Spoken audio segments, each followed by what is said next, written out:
All right. Good morning, everyone, and welcome to another episode of the RK Leadership Podcast. My name is Rob Cameronpour, and once again, I'm here with my guest, Roberto DeMarco. And again, I'll let Robert introduce himself briefly, and then we'll get right into it. I know everyone's been excited to view these podcasts, and we've got them all coming up. We've got a series of them as promised. Again, the intention of these podcasts is to help build future leaders and empower them to learn and understand, not just in terms of leadership at work, but self-leadership, leading your families, leading your partner, your kids. Every aspect of life requires some sort of leadership. So without any further ado, Rob, welcome again, and thank you for joining me again this morning. And floor is all yours. Rob, listen, thank you very much for having me. I'm really having a good time with this. I look forward to this. I've got no idea where this is going to lead or how this is going to go, but I'll tell you, this feels right. Small intro about me. As you said, we went to Ryerson together, dear friends. A lot of great experiences. You went your way, I went my way. My way was the Navy.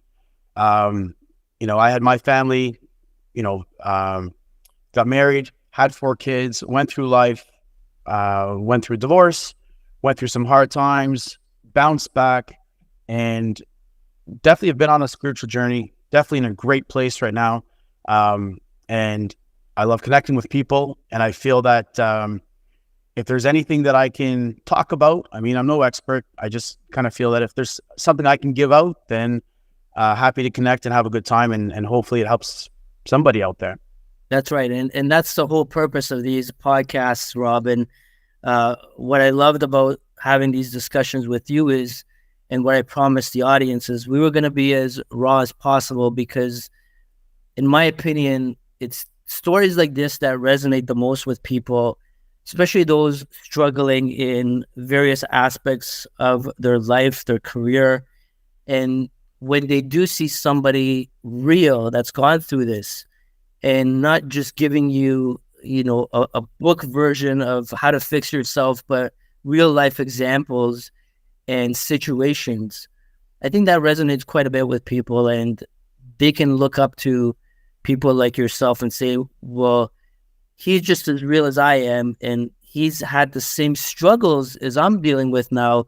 So perhaps maybe by listening to this individual and doing what's worked for them, I'm going to try that out too. And it gives people hope at the end of the day.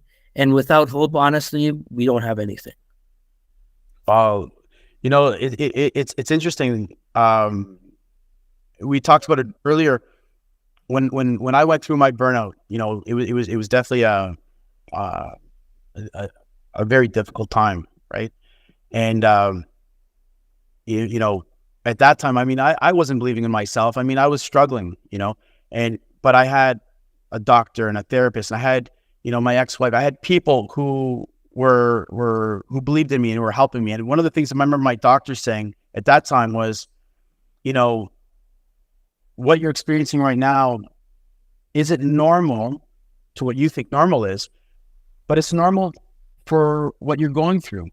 And that's not a definition of who you are, And I remember thinking to myself, oh my God, I'm the only one going through a burnout. I'm the only one going through depression. Later on in my career, once I started getting a little bit better, I started sharing my story, I started telling people. And what I found, it was interesting, was how many people started being vulnerable and started tipping their own stories my way, and started, it was that whole thing of you're not alone, and how much it resonated with people, and then how much helpful it was when you find out that you're not the only one experiencing something. There's a lot of power in that, right? That's right. Absolutely. And I also find that in this day and age, mental health is at, the highest level in terms of, especially like things like depression, because of the experiences we've been through, including COVID.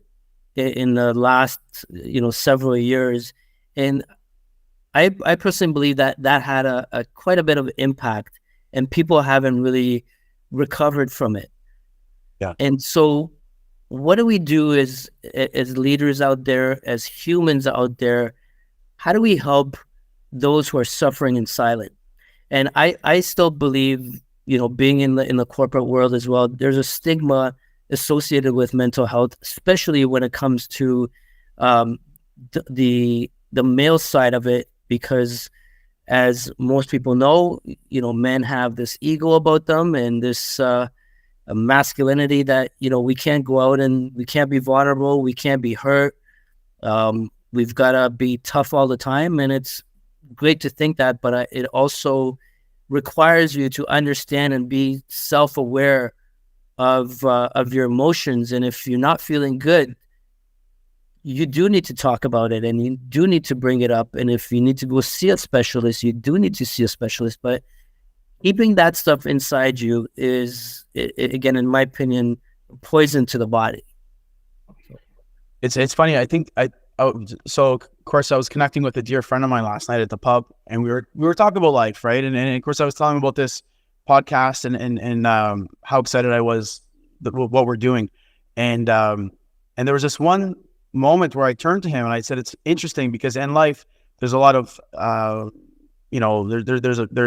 you'll find there these paradox that occur, and this one that kind of really hit me was, in weakness there is strength, right? So in allowing yourself to be weak, there is strength in that, right? Because that's going to allow you to be the stronger person and to emerge from it. But at the same time, in being so strong, there's a weakness in being so strong, because if I put the brave front out there to say, I am so strong, I am really weak, because I'm not really exposing myself. But it's only in being weak, when I'm really exposing myself, that my real strength comes out. And how backwards is that, but how beautiful is that at the same time? That's right. And just to segue into that, and the struggles you've been through personally, Rob, I want you to talk about one of the important aspects is creating and strengthening your mindset. How have you been able to go through these various scenarios in life, these traumas that you've experienced, and how are you able to come out of it stronger? And what did you have to do to build and strengthen your mindset? So there's a couple of factors. First off, I would never have been able to do this journey or go along this way without the help of the therapist, that I've had for the last 7 years. Okay. Having a sounding board, having someone to just chat with who's able to say, hey, are you really being truthful with yourself right now? Or you're just being circusy, she would say, having that resource has been huge, right? Because that's been helpful. The other part is the fact that I'm generally interested in reading self-help books. I mean, I can't go into a bookstore without walking out of a bookstore with 2 books. That's my bad addiction. And the thing is that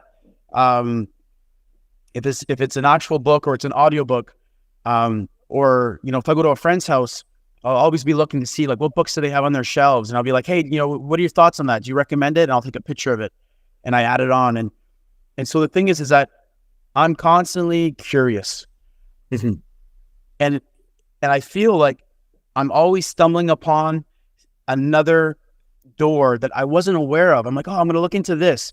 And it doesn't mean that everything is true and everything is going to work, but I'm curious to check it out. And then for example, I'll try that add-on and I'll say, does this work for me? How does it, is this helping me any? Then I'm going to try something else out. The other part is time. You can't read 100 books in 2 days and say I'm fixed. Right. It takes a long time for you to let ideas soak into your mind, let it resonate, see if it works. And again, I think I mentioned to you earlier, my burnout, my rock bottom was 2015. Okay, so this is 8 years plus. That I'm on this spot. So I've had a lot of time for some of these books to, for the ideas to kind of settle in. I've had a lot of time for my therapist to kind of, me and her have these conversations. And the other part is that I legitimately wanted to get better. I didn't want to be rock bottom. I wanted to be the best version of myself. And sometimes my body wasn't ready for it. I had to, it wasn't like, I think I had mentioned it earlier.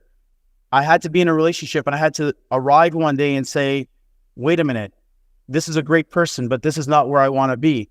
From last year, the 2nd of October till now, I've lost 50 pounds. It wasn't until a certain day arrived that I said, wait a minute, this is not the way I want to live my life. I need to make some changes. And it's like a smoker who has that epiphany that comes within them, not because they're being told, but because they say, I no longer want to smoke. And I feel that those were, maybe it's the books I'm reading that allowed me to have these epiphanies where it was like, okay, at this point, I want to be alone. So when I broke up, I went through 10 months of not dating. I'd be social, I would go and see people, but I just needed alone time, a time to just jump in my truck and go to the beach, time to be in my backyard reading. I think, you and I, we talked, you sent me a text and you said you were at a restaurant eating by yourself and you were talking about, how weird that felt.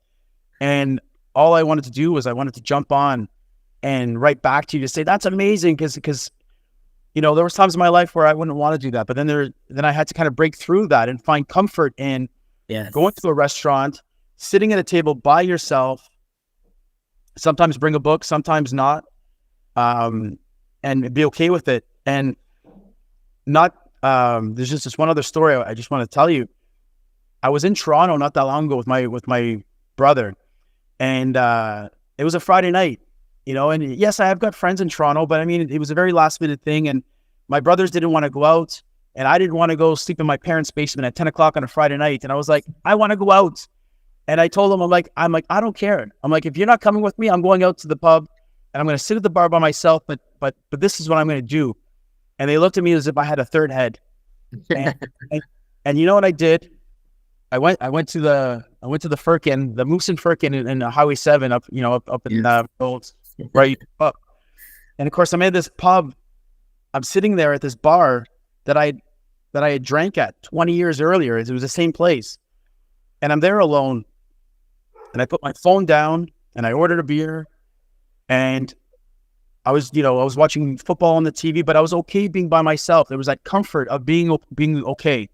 And what was beautiful was that in that moment, there was like, these two guys that came into the bar and you just strike up a conversation and you're having this organic situation that had just arrived and it was beautiful, And I remember telling my brother the next day, I'm like, he's like, how was it? He's like, you really went? I'm like, yeah, I went. And it was a great time, and, I just feel that sometimes you just have to follow yourself and just be okay with the fact that go into your discomfort, challenge your ideas.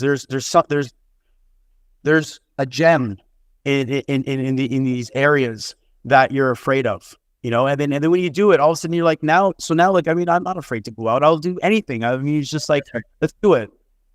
Yeah. And that's a great point you brought up. And, that's exactly what I did text you, because I was very uncomfortable, back in the days, because I was so surrounded by so many friends and I was so accustomed to going out with people.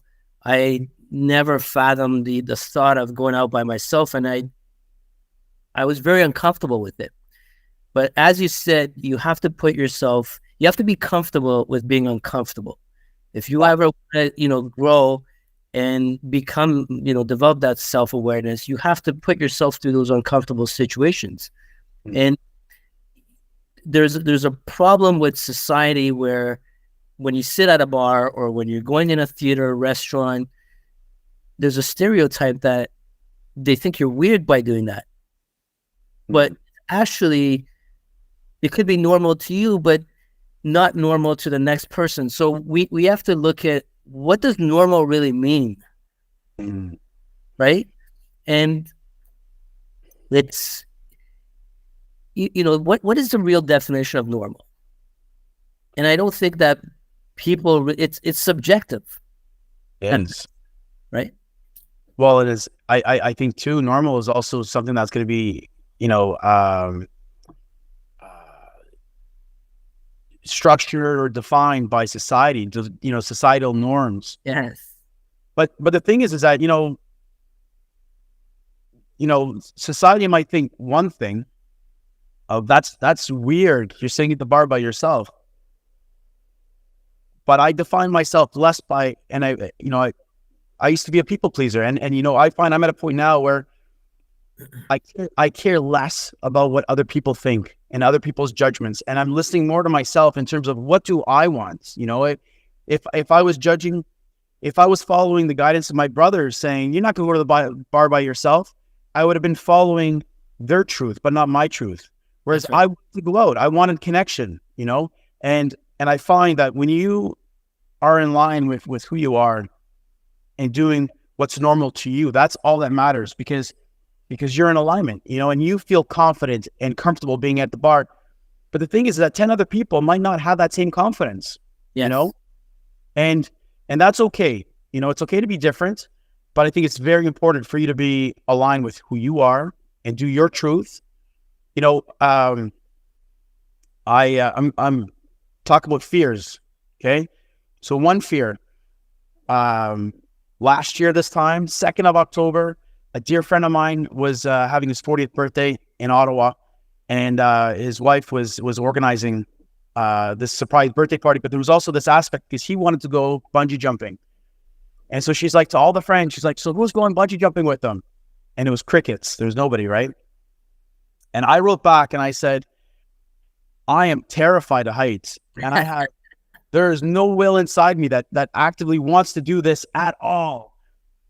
But I feel within me that this is something that I need to face, and I want to face my fear. And I said, I will do it. And I lived in denial all the way up until that day. And then, of course, the day of, my heart was like beating. It was like, oh my God, this is happening. I was scared shitless. And we get up to this, it was in the Quebec side of Ottawa there. And, up till that moment, and then the person's like 5, 4, 3, 2, 1, and then you just jump.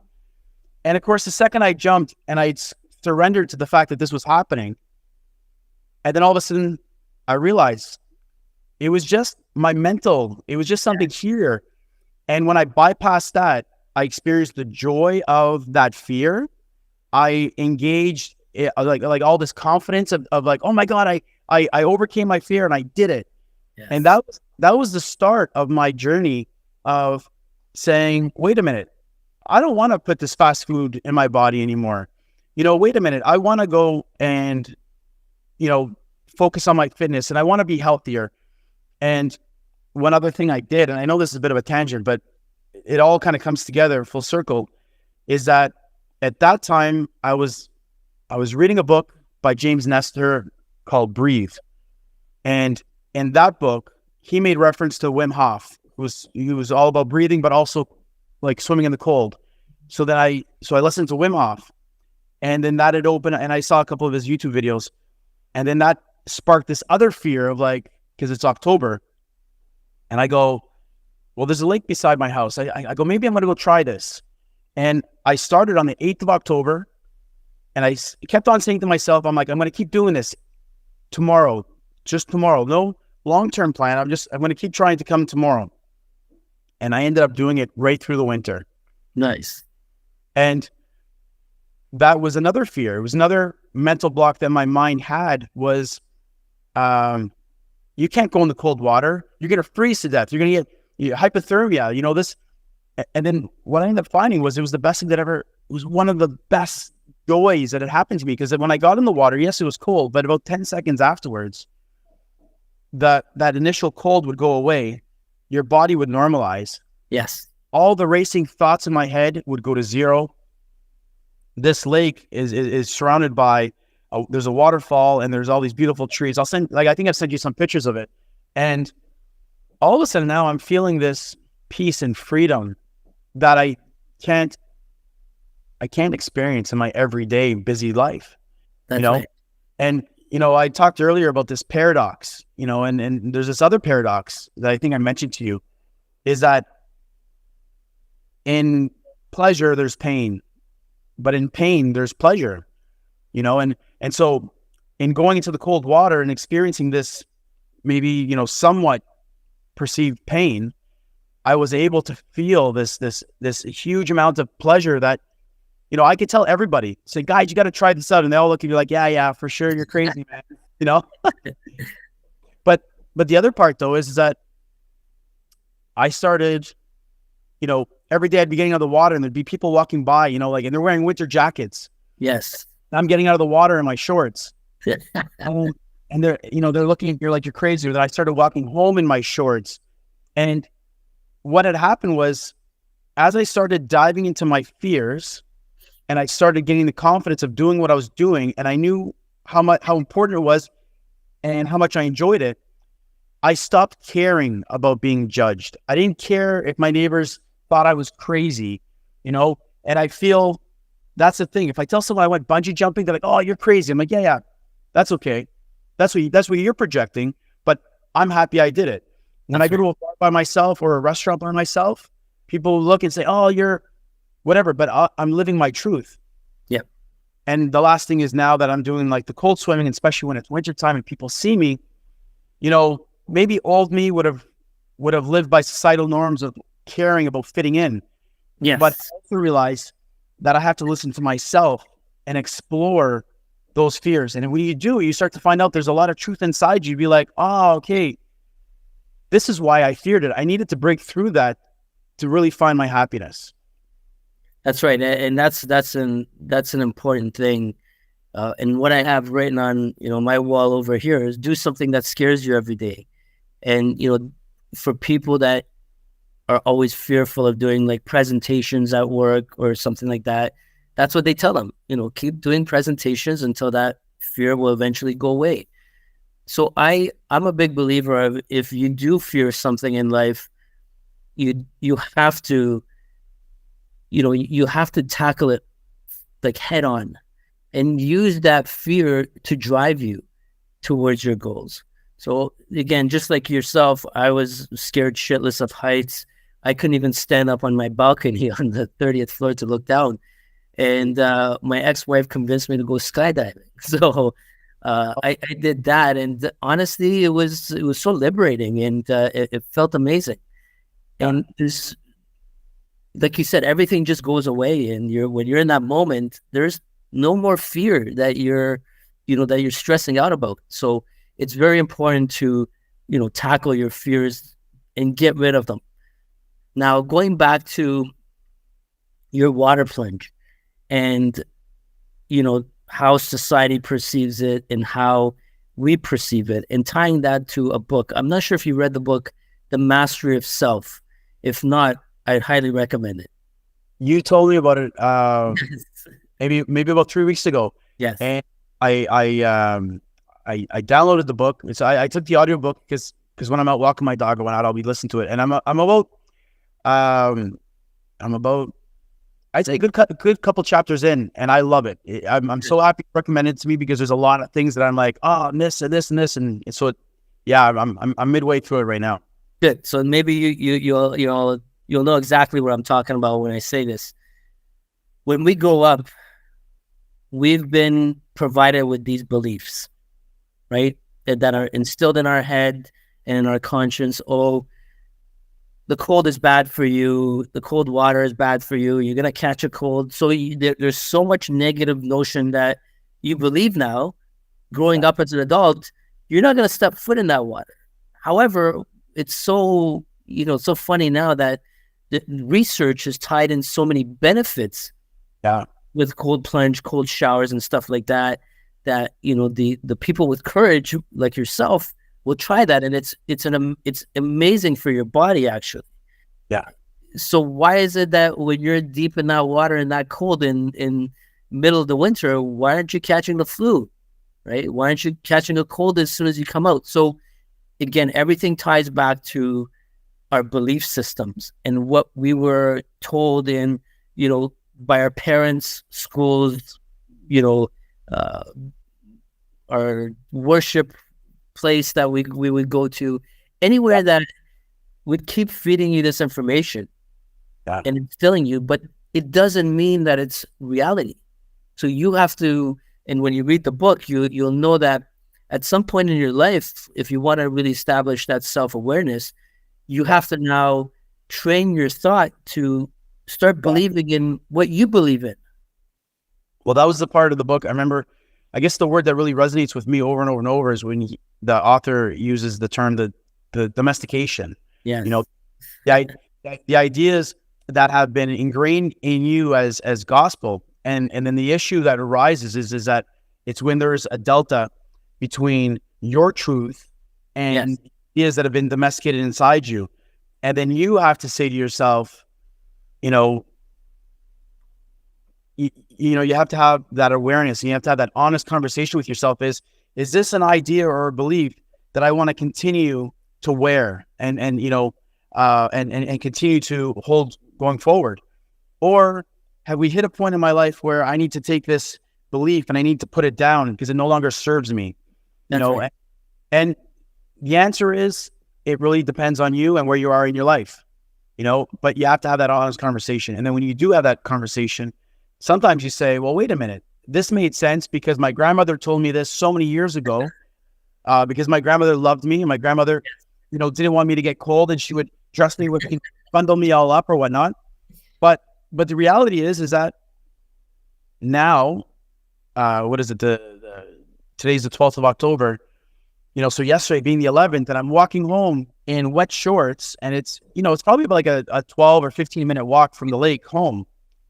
And as I'm walking, I'm air drying, and the environment is my skin is just really, it's really thick, and of course it's responding to the environment. But I couldn't help, even though it was cold, and even though there's maybe a touch of discomfort, I had this strength inside me. And of course, the ego is probably talking right now, but there was this thing of saying like, I feel like Iron Man. I feel so strong. I feel amazing. What wasn't happening was I wasn't walking home like this saying, oh my God, shivering. Yes. I feel like I'm going to die, and give me a blanket. It wasn't. I was breathing deeply, and I was embracing the feeling of being cold.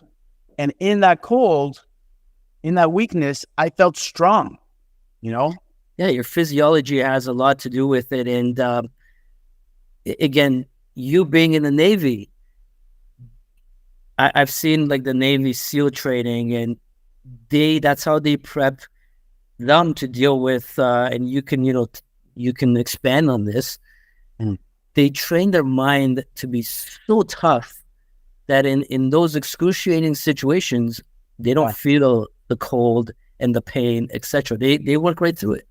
Yeah. Well, listen, the name of the book's not coming to me off the top of my head, but the David Goggins, his book, Can't Hurt Me. And I mean, I've listened to that book 3 times over, and time if I am on YouTube and I see a clip of him, I'll always watch it, because his story resonates with me. Okay. He might not have had the greatest upbringing, but there was a point where he arrived in his life where he took ownership, and he said, I don't want to be this person anymore. Yes. He had a dream. He said, I'm going to work towards it. And then he overcame, and of course he accomplished many, many feats. If it was, his Navy SEALs training, or if it was his, because he's got some like Guinness Book World Records of like, I think it's like chin-ups in 24 hours, where he might have failed his first attempt, and and it was like this big flop, but he kind of just pulled through it and tried again, and eventually he got it right. Yeah. And again, there's all these beautiful books out there that, I can't shove books down people's throats. It's the books have to gravitate towards you. You have to feel like, oh, this is something that interests me. And I think if it does interest you and you do look into it, you'll start to find these gems. And if you're courageous enough to try on these different ideas and find what works with you and what doesn't work with you. That's your path, you know. Yes. And I feel for me, that's been my path. That's what's helped me, you know. And you know, I'm not a Navy SEAL. I mean, I was in, you know, the Canadian Navy. I was a ship's team diver, which was a very, you know, a very intense course. By the time you graduated that 6-week course, you felt so strong and so proud, and it was a great time of my life. I mean, geez, it was probably 14 years ago I took that course, so I mean, it's dated. It's funny. I will send you a link because they actually did a TV show of that course, Nice. and I think you'll have a laugh when you see old in that training. But it is a testament to where I was, and then, you know, my path to how I've arrived to today, you know. And that's awesome. So you talk about all these books, Rob. So the question I'm going to throw out at you is, if you had to choose one book, now again, sticking with the mindset theme here, if you had to choose one book and your one takeaway from a book that has helped you tremendously into shaping you to where you are today in your spiritual journey, what was that book, and what was that one takeaway from the book? And I know I'm putting you on the spot with this, so it's hard, and I'll tell you why it's hard, because I find there's a lot of different books that I hold tight, but they're all different reasons, you know. Like, I mean, so for example, one of my favorite books is The Alchemist, and The Alchemist is more about this being open to the universe, and this thing where you have to listen to yourself, follow your path, make a lot of mistakes. You have no idea where you're going to end up, but that there's a reason for everything you're doing, because every hardship or every thing that went your way is all adding to your character, and it's making you the person that you needed to become. You couldn't just arrive there. And so from a spiritual point of view, The Alchemist would be one of my favorite books, because that gave me the faith to go on my path, to be me, to enjoy my successes, but to also embrace my failures, and to keep getting, you know, to get back up and to keep on going. But then there's a book called the Almanac of Naval Ravikant, which is I think it's Ryan Holiday, and that book talks about you know, being happy, being successful, and then being rich. And there's like these 3 different ideas that all kind of come together. And what they're saying is that you need to find balance between all 3 of them. It's not about being successful. It's not about being rich, because, you know, you have to tie in there your ability to be able to appreciate the moment. That's you know, right. it's about, you know, yes, there's wealth and there's material objects, but if you can't be calm in the moment and be still, if you can't take vacation, then all those other things don't really matter, you know. And I found that was a very beautiful book. I found, like, you know, I'm not sure how well you know Naval Ravikant, but he's an angel investor, and he's done very well for himself. But he's also, you know, he's another person who's on Twitter who just sends out all these wonderful tweets that are just very enlightening, and it's just like, wow, such a great message. And it's not just one-sided of, here's how you get rich. Being rich is the most important. He balances it off by saying, no, you know, it's family. It's being able to enjoy your time. You know, every human being has the same limit, you know, same amount of hours in the day. Yeah. And it's not about how successful you are or how high you go up that ladder. It's about finding your balance in terms of all these different things. And anyway, that's a book I really, really enjoy. But yeah, I mean, to be honest, I could pull up my list and I could probably speak to about maybe 4 or 5 other books, you know, but I mean, each one has helped develop me in one way, shape, or form or the other. You know what I mean? Good. So again, sticking to that, a lot of people read books, and I personally believe that, when you read a book, maybe even a few times if you have to, they say like even up to 5 times to really understand the book. Some of these books have great messages and great, great takeaways that you can actually take and implement in your life to make things better. What's your process in terms of taking those takeaways and turning it into actions and trying it? Because if you're not doing that, what is the real purpose of just reading a book, right? So here's a funny thing. I have a lot of interests. There's I will at any given time walk around my house and I'll have a book on my phone. I'll have 2 audiobooks that are kind of going. I'll have maybe 3 or 4 books that are around. The thing is that when I pick up a book or I'm listening to an audiobook, I'll make sure I'm in a space that I'm ready to listen. I'm ready to engage in this. So if I'm stressed out, if I've got too many things in my mind, if I can't give my focus to that, then I won't even waste my time, right? And then I have to listen to myself too, because sometimes, say for the self-mastery book, I was listening to it yesterday, and then I'll hit a point where I'll say I'm saturated, I'm in overload, I can't take anymore. I need to put this down. I need to sit on this idea of what I just took in. And it's being okay with putting that idea down. Now, when I put that one book down, I might come and pick something else up because I might have a general interest of being like, okay, well, now I'm ready to read,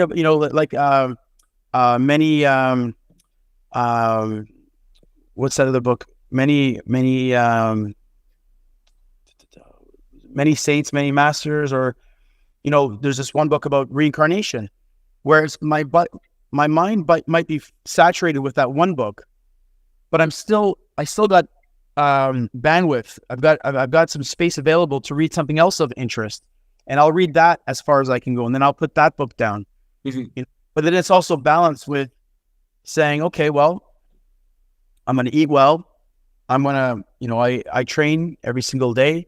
I'm going to get myself a good sleep. I'm going to have good social interactions. And then what I find is all those things that I'm picking up from the books, they're all little seeds that kind of go into my conscious and my subconscious. And then those messages might not arrive. They might, that seed might not take hold immediately. It might be months down the road. It might be 6 months down the road, but it's within me. But I do feel that everything I'm taking in, it takes time for my entity to kind of digest it. And that was something else I saw on your Twitters. You're right. It's not about reading 100 books. It's about going back and re-listening to certain messages over and over and over, and listen, just to jump back, because you were talking about books and I can't do justice. Listen, Simon Sinek, he's got a bunch of great books. When I was going through my burnout or my anger with the Navy, I mean, Leaders Eat Last, and what are some of the other books he's got? Start with Why, and then there was another one as well.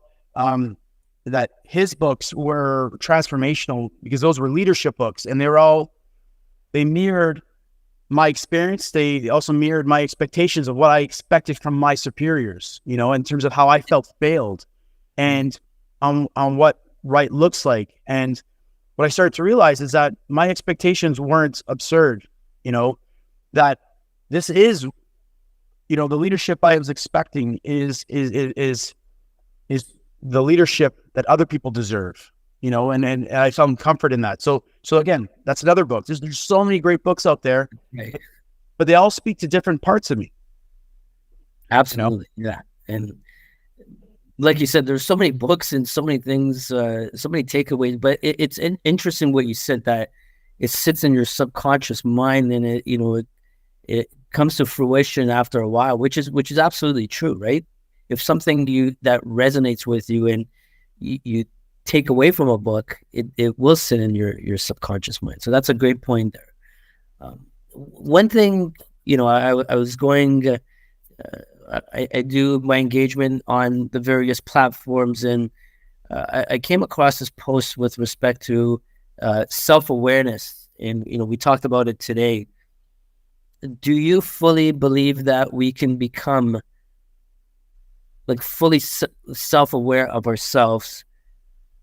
And my point is, we do have our blind spots, and that's where you do need to talk to certain people to figure out what your blind spots are. But can you fully achieve self-awareness? My take on that is, I think it really comes down to the individual in terms of who you are and what your makeup is, and your strength and your determination in terms of where you want to go, and how open you are to your path or your journey. And what I mean by that is I think there's a lot of people who might say, yes, I want to better myself, but they're not willing to go past the surface. They're willing to pick up a self-help book. They're willing to go to the gym, but they don't really want to criticize themselves. They don't really want to see themselves in a negative light. Their ego is too strong. It's holding them back. And they might say, well, I went and got this Anthony Robbins book. I got this book and I'm well on my way. But they might not really want to, they might read the words, but they might not want to reflect back and say, how did these words or this message, how does that relate to me? That's right. Change. And then, somebody along that way, they might pick up the book, they might see the message, they might have the reflection. And then some other people, they might actually go a little further and start saying, okay, well, what changes am I going to make? And it all comes down to your conviction of how bad do you want it? Yeah. Do you really want to better yourself? Some people like the idea of helping themselves.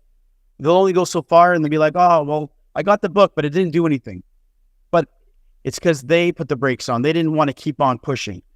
And I think it's like, if you want to be a good father, you can say, well, I'm trying. Or you could really reflect and say, what am I doing? What's working? What's not working? What can I do better? It's talking to other people, seeing what they're doing. It's asking other people and saying, hey, I think I'm doing this, but am I missing something? It all depends on how far do you want to take that ball and run with it, And I find a lot of people, actually, it's not to criticize. We live in a time right now where we're bombarded. We're bombarded with notifications and calls, and we're busy, and we have stressful lives, and, your day starts at 6 and, you're not getting home till late. And by the end of the day, you're exhausted. I don't think a lot of people have the time or that bandwidth to really self-reflect and to really get in, because their life is so busy, and I feel for myself, it's only when I started cutting back and I started valuing my time and I started embracing the silence and I started, really reflecting on myself. And it was having those questions of saying, okay, well, if I want to be a really good dad, how far am I going to go with this? And what changes am I willing to do? And it was making the time and then doing the work. That's right. And being open to the criticisms. Our ego is so protective because we will always want to see ourselves in the best light. And even if we say we're open to the criticism, we're really not. That's another book. The Ego is the Enemy. It's a wonderful book, And the Simon Sinek book, the other one was The Infinite Game. Other wonderful. And that's all about mindset. So I just feel like there's a lot of gems out there, and there's nothing I'm ever going to talk about that's my core idea that I invented, that billions of other people haven't figured it out, but I found the way. It's not everything I say, it's a regurgitation of something I've heard or I've read. Absolutely. And I've tried the hat on, and I'm like, wait a minute, this really works for me. Yeah. And I'm going to run with it. And then I just feel like it's a high energy vibration. I feel when I'm finding these things that work with me, now I've got a superpower because I'm being authentic to myself, and I'm listening to myself, and I'm saying, okay, well, this is who I'm supposed to become. This is my journey. That's right. And, sticking with that self-awareness, Rob, what do you think is the most important part of self-awareness? Self-awareness is it's authenticity. It's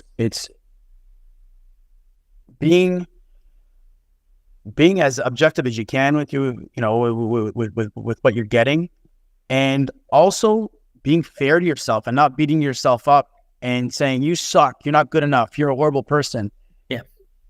It's just realizing that it is a journey, and that, sometimes, maybe I'll equate to this. It's like a person who wants to go to the gym and become a stronger person. That person the biggest decision that person's ever going to make is the first day when they decide to walk in the doors of that gym. But they might not be able to lift a lot. But the biggest thing that person did was say, I want to do this, and I'm going to walk through the doors. Yes. And it's making those little changes. And it's over time, you're able to become where you need to get to. And I feel it's the same thing with the self-awareness. It's understanding that you might not be the person you want to be, but it's doing the day-to-day stuff and being okay with it. And, being okay to bench press the bar plus 20 pounds and not, dump yourself and kick yourself and say, I suck because everyone else is better. It's just being graceful with yourself and being, yes, I'm going to do this today and the next day and the next day and the next day. And it's where you get to. So, yeah, I think that also comes with the fear of being judged by others, that, a lot of people display those insecurities in their mind, and becoming self-aware is huge. And it takes a lot of work, as you mentioned it. So like my take on that would be, what I would add to that is being able to control your thoughts and emotions. I think those become very powerful because, we are emotional beings. We get triggered by certain things, and being able to pause and think about stuff. And, it doesn't happen automatically before you've got a lot of practice, and you are now aware of your thought. You have to be fully aware, stop and be aware of, what you're actually thinking at the moment and what you're feeling, right? Yeah. And that takes a lot of work. And, I know myself, I've struggled with it throughout my life and my career. And, it's had a negative impact on me in a lot of ways, including relationships and my career. So that's why I think the importance of self-awareness for people and working on yourself and your mindset is so powerful. However, it's the body and mind that combine. You can't just have one without the other. Yeah. Well, like from the self-mastery book you were talking about earlier on, I it just jumps to me, from what you said, is that, it talks about the voice in your mind, and it said that there's the positive voice, that's the ally. There's the negative voice, that is, I think it's the parasite, or the parasitic, the parasite. And you have to, just be aware of which one is speaking at what point, and what happens is, when you hit rock bottom, or you're going through a depression, or you are burning out, you are listening to that voice in your head, but what you don't realize is that ally has packed up and left, and the only person who's speaking to you is the parasite. It's the negative person who comes out of fear, and it's that person that's kicking you while you're down, and it's the last voice you need to hear. Not to jump around here, but there's this other book called No Regret Decisions, and it talks about the fact that when shit hits the fan and the stock market is crashing, or you're at the airport and your flight's canceled and there's a storm and you need to make it somewhere, you start talking about how we panic. Yes. And that moment of panic, you see everything as black and white, and it's the worst spot to make a decision. Yes. And it says, in these moments, here's what you need to do. You need to do an assessment to say, am I in a state of fear? And if I am, these are the things I need to do to get myself back to a state of calm. And only when I'm in a state of calm am I ready to start identifying my courses of action, and I can actually make a decision. And then it says, okay, well, here's the attributes or criteria that that are available, and I'm gonna prioritize what's important.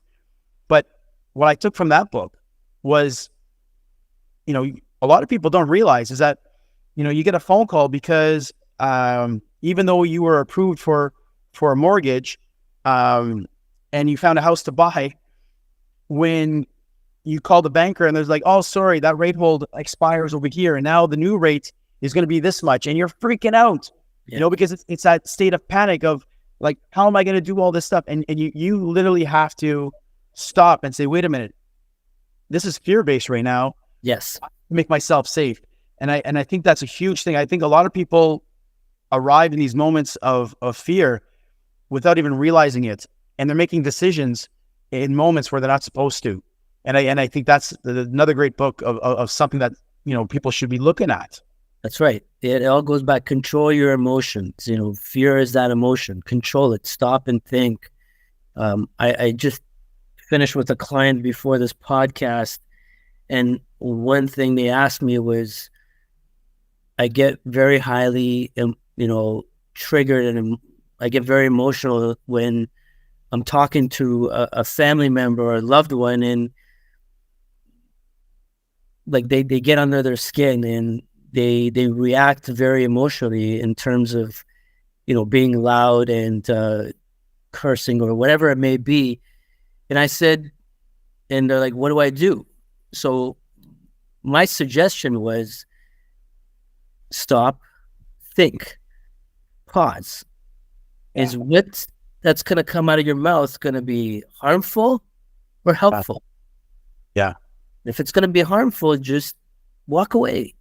Take a breather, like just go for a walk. And you're not being disrespectful to the person by walking away. You're actually being more disrespectful if you shout and, state all these profanities at them, because those words will hurt more than you taking a pause and going for a breather. Yeah. And excuse yourself from the situation. So again, when you put this into practice many, many, many times, where you will come in these instances where, there will be heated words. Like you said, there'll be situations where your mortgage will change. Something will piss you off. Just stop and pause and just control your thought.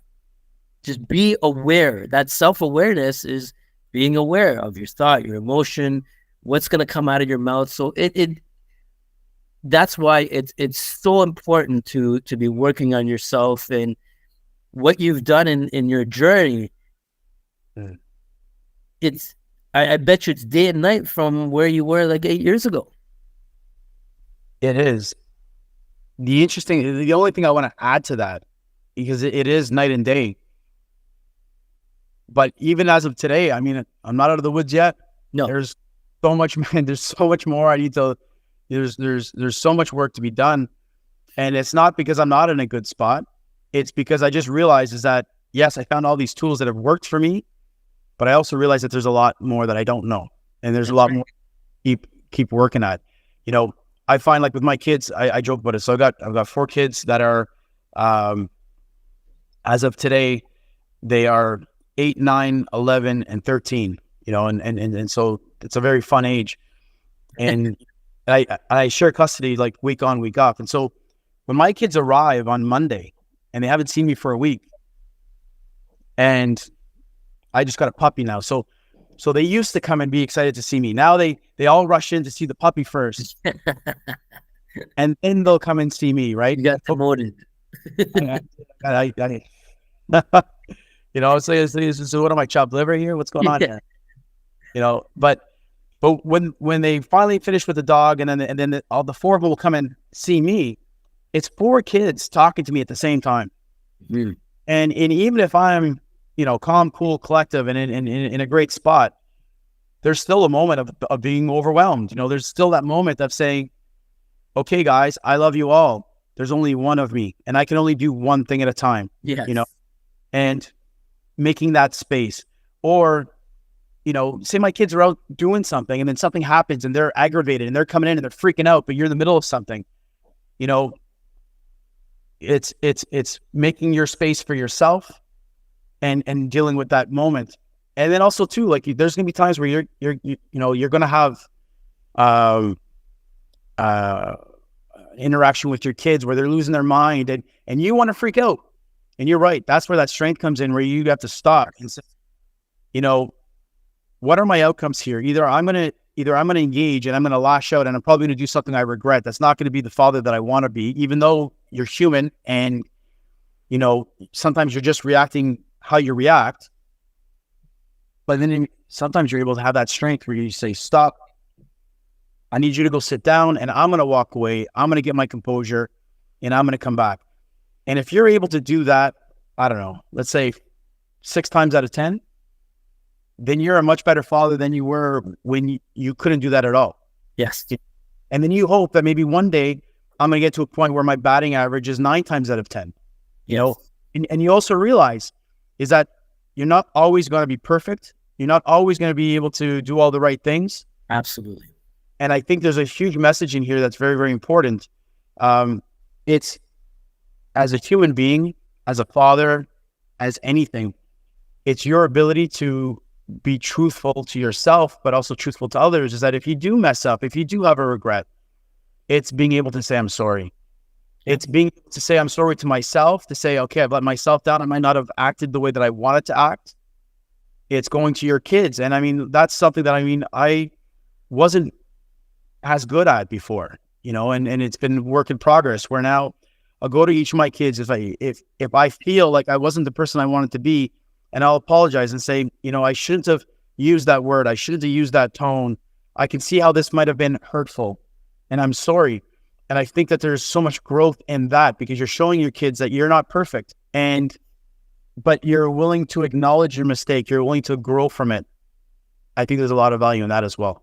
Yeah. And that's, you know, that you touched upon leadership. It's leading by example, you know, and that's what you want to be doing. Yeah. You're teaching your kids that same thing. Yeah. So that's a great message. I wanted to thank you. You know, there's still a lot of stuff I want to talk about. I've got a million points in my book. Yeah. However, we've come to the end of the podcast. Yeah. Again, thank you, Rob, for all your great insight and your powerful stories. I personally greatly appreciate this, and I'm very positive that the audience will also appreciate a lot of your stories, as it will resonate with certain people. I hopefully will see you next week. And again, for those who want to get in touch with Rob, or if you have any questions or comments, please leave them below, and we'll make sure that we'll get back to you and answer those questions. So thank you again, Rob, and thanks everyone for joining us today. Have a wonderful day, everyone. Thanks for having me. Having a good time. Awesome. Cheers. Bye, everyone.